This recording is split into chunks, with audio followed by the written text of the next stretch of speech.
Sur le papier, il n'y a rien de plus intime que les objets qui nous accompagnent chaque jour dans nos activités. C'est vrai, c'était ça l'idée derrière les Tech EDC, What's in my bag et j'en passe, offrir un aperçu de qui on est, représenté par les objets auxquels on accorde de l'importance. Et le moins qu'on puisse dire, c'est que l'aperçu que je vous offre aujourd'hui, c'est très clairement celui d'un obsédé de technologie, en pleine crise existentielle, étant donné que certains de ces appareils m'ont fait remettre en question le rapport que j'ai à la tech. Vous regardez Night Tech, c'est Thomas, et aujourd'hui c'est à mon tour de me prêter au jeu de l'Everyday Carry.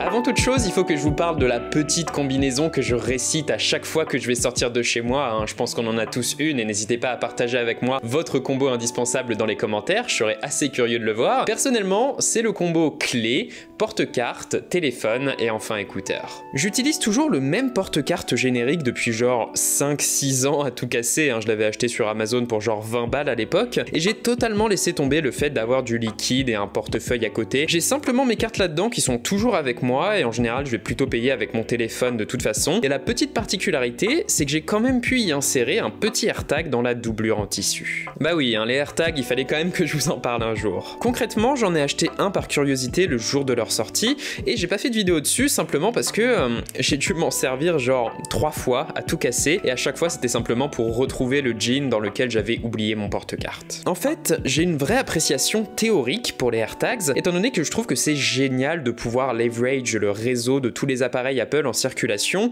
pour permettre à tout le monde de retrouver ses affaires en cas de besoin, mais le fait est que dans les faits, bien sûr, ça remplace pas le fait de simplement faire attention à ses affaires, c'est pas un antivol. Enfin bref, c'est vrai que du coup je garde un AirTag dans mon porte-carte parce que pourquoi pas, mais ça m'a pas donné envie d'en acheter plus quoi. Niveau écouteurs, est-ce que j'ai vraiment besoin de ménager le suspense, hein? Ça fait presque 2 ans que j'utilise les AirPods Pro, pour une raison simple, ils sont magiques. Je pèse mes mots, hein. Dans ce mini boîtier qui tient dans la poche briquet de mon jean, j'ai la possibilité de pouvoir en toutes circonstances m'isoler des bruits extérieurs, avec ou sans musique, le tout avec des écouteurs dont on sent à peine la présence dans les oreilles, à condition de choisir les bons embouts, bien entendu. Bien sûr, l'isolation sonore n'est pas parfaite, c'est pas des AirPods Max, l'autonomie gagnerait à être améliorée, mais ça reste de loin la formule des AirPods la plus aboutie à mon sens, et ce qu'elle permet a simplement énormément de valeur. C'est assez dingue d'ailleurs, les AirPods Pro sont si faciles à porter en continu que ces derniers temps j'essaie de me forcer à ne pas les porter à chaque fois que je mets le nez dehors, histoire, vous savez, d'être quand même un petit peu disponible pour interagir avec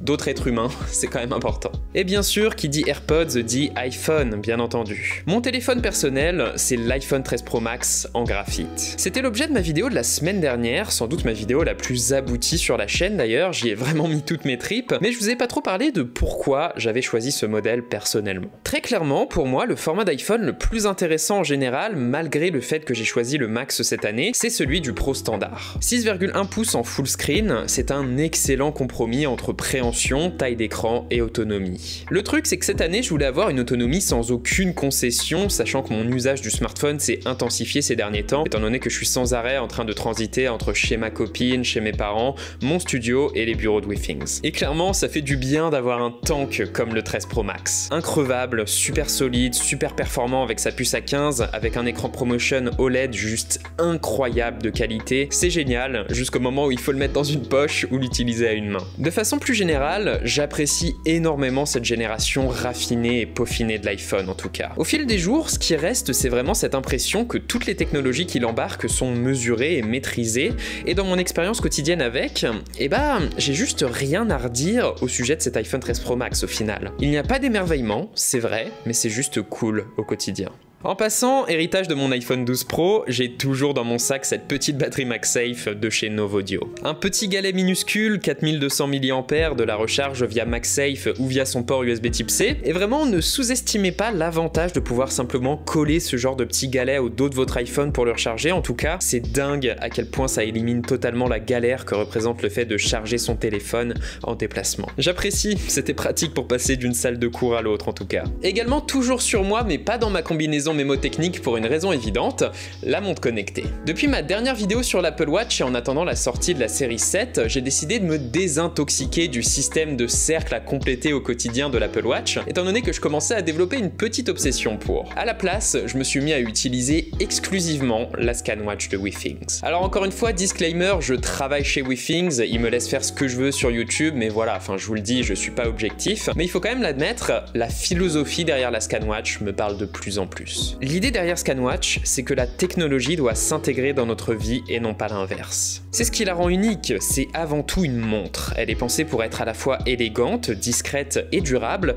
avec son combo d'acier inoxydable et de verre saphir. C'est marrant d'ailleurs, hein, avec ce choix de matériaux et avec le look minimaliste de la version de 38 mm, qui est la meilleure, il n'y a pas de débat à ce niveau-là, je suis désolé les gars, elle va vraiment super bien avec les iPhones de la gamme Pro. Ça m'a fait du bien en tout cas d'avoir une simple montre plutôt qu'un écran de plus au poignet pour changer. Je profite quand même des fonctions principales et majeures que j'attends d'une montre connectée personnellement, à savoir l'aperçu des notifications et le check de mes données de santé et de mon activité physique, le tout sans avoir la sensation d'avoir un appareil de plus à entretenir. Et petit bonus, je profite enfin du suivi du sommeil sur ma montre connectée, étant donné que la ScanWatch n'a pas besoin d'être rechargée chaque nuit. Et oui, il faut quand même avouer, c'est assez libérateur de n'avoir besoin de recharger sa montre qu'une fois toutes les 2 ou 3 semaines. Bien sûr, le minimalisme de ScanWatch se paie en termes de features, il n'y a pas de paiement en NFC, il n'y a pas de GPS intégré, on n'a pas Siri au poignet, ce genre de choses qui mine de rien ont beaucoup de valeur, mais il n'empêche, je trouve que Withings marque énormément de points par son approche saine et simple de la technologie. C'est ce qui m'a donné envie de les rejoindre personnellement. En tant que gros geek, c'est vrai que j'avoue avoir une petite préférence pour l'Apple Watch et pour le fait d'avoir un objet ultra capable au poignet, mais je pense que c'est vraiment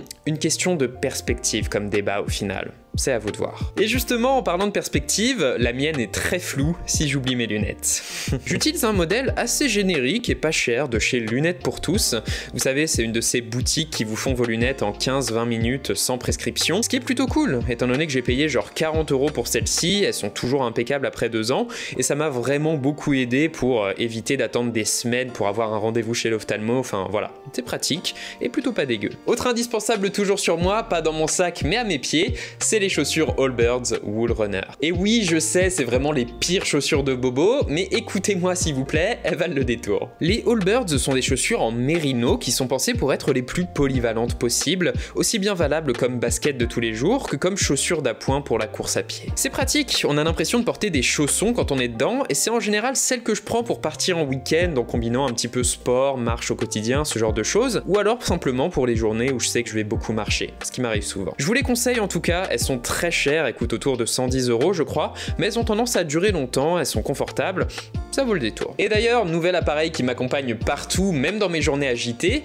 l'iPad mini de 6ème génération. Et waouh, je dois bien l'avouer, je ne m'attendais pas à ce qu'un changement dans le format de l'iPad puisse autant influer le rapport qu'on a avec lui. Concrètement, je glisse tous les jours l'iPad mini dans la pochette de mon MacBook Pro du bureau, simplement parce que bah pourquoi pas en fait. Avec sa taille minuscule de 20 cm sur 14 et son poids de genre 300 grammes à tout casser, c'est ridicule, je le sens pas dans mon sac de toute façon. En dehors de ce format qui permet vraiment de l'emporter partout à condition d'avoir un petit sac, je suis désolé mais ça rentre pas dans la poche, il faut arrêter avec ça, ce mini trouve sa force dans le fait qu'il embrasse totalement le rôle original de l'iPad. Celui d'être un simple intermédiaire entre smartphone et ordinateur portable. Ça paraît être une limitation imposée à l'iPad, mais en fait pas du tout, étant donné que ça apporte une certaine clarté à l'usage de mon écosystème personnel et potentiellement à celui du vôtre si vous êtes dans la même situation que moi. L'iPad mini est cette petite tablette que je peux manipuler à une main sans difficulté, tenir fermement en griffe, prendre des notes, jouer, lire surtout, la lecture est super agréable sur ce petit iPad, ou encore regarder des vidéos avec dans mon lit ou dans le canapé, il prend absolument pas de place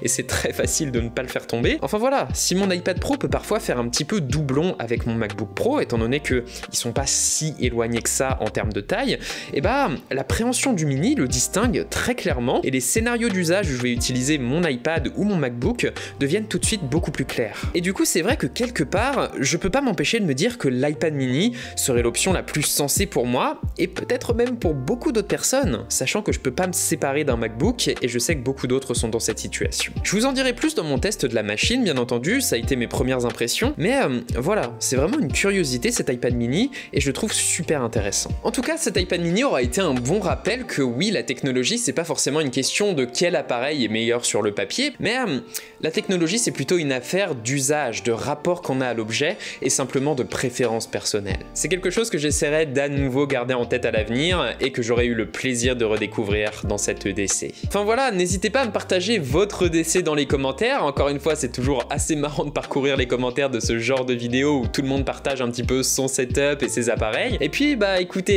c'était Ninetech, c'était Thomas, j'espère que cette petite vidéo toute simple vous aura plu, qu'elle vous aura éventuellement aidé. Et si c'est le cas, vous savez quoi faire. Le j'aime, le commentaire, l'abonnement et le partage, c'est grâce à vous que la chaîne continue à grandir. Ça me fait super plaisir de voir ça et je vous en remercie. Et moi je vous dis à la prochaine les gens.